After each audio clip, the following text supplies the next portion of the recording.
Mid-morning in Salvapan looks like you'd expect from any rural village.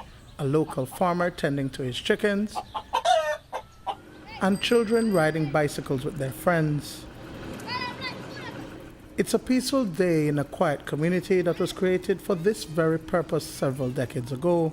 That's because back in the 1980s and later in 1999, the government of Belize granted nationality to Central American migrants fleeing their war-torn countries. Salvapan is one of several communities that were created for refugees to settle. Since that amnesty program, thousands more have sought refuge in Belize. For many of them, their statuses still remain in limbo. We have had people that have been in Belize for several years and have not been documented and now have children that have been born in Belize. So they are fearful of going to authorities. Either the delay is on the part of the Refugee Eligibility Committee in that meeting and not being able to go through the applications, or after their process is finished and the minister not giving the approval. But there is a definite gap in the system. There are over 6,000 migrants from Guatemala, Honduras, and El Salvador. These migrants are a concern for human rights agencies in Belize. The Refugee Eligibility Committee, which was established back in 2015, has recommended that more than 400 asylum seekers be recognized as refugees, but those persons are still awaiting the minister's approval.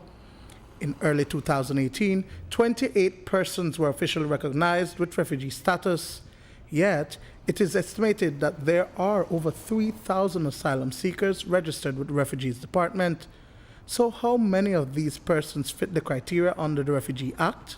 The refugee situation for Belize is a touchy one. UNDP has been pushing us, the US government has been pushing us. But I will say candidly, look at the US refugee and immigration situation. We have to throttle ourselves because we don't know what's going to happen north.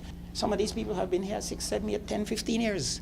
So they're using the refugee situation as a means to legalize themselves. And they're not refugees in the true sense. They may be economic migrants. The law stipulates that a person seeking refugee status must do so within 14 days of entry. But whether they do or not, their status remains undetermined, which means these persons cannot legally work or access health care.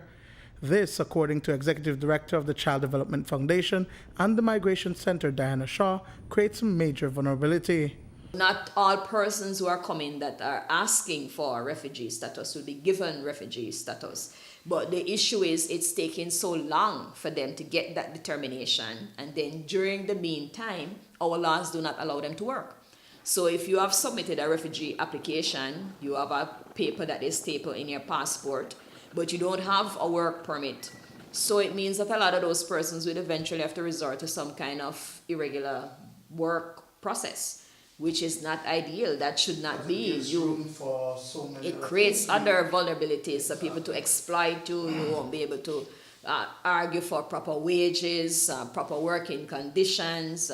It opens the room to a whole myriad of problems. So what happens to the thousands of persons left in limbo? Well, the UN Refugee Agency, through its implementation arm, Help for Progress, would assist these partially undocumented migrants with basic needs during their transition. As the law states, alleged refugees cannot be repatriated if their status is pending. They are referred to Help for Progress for basic assistance.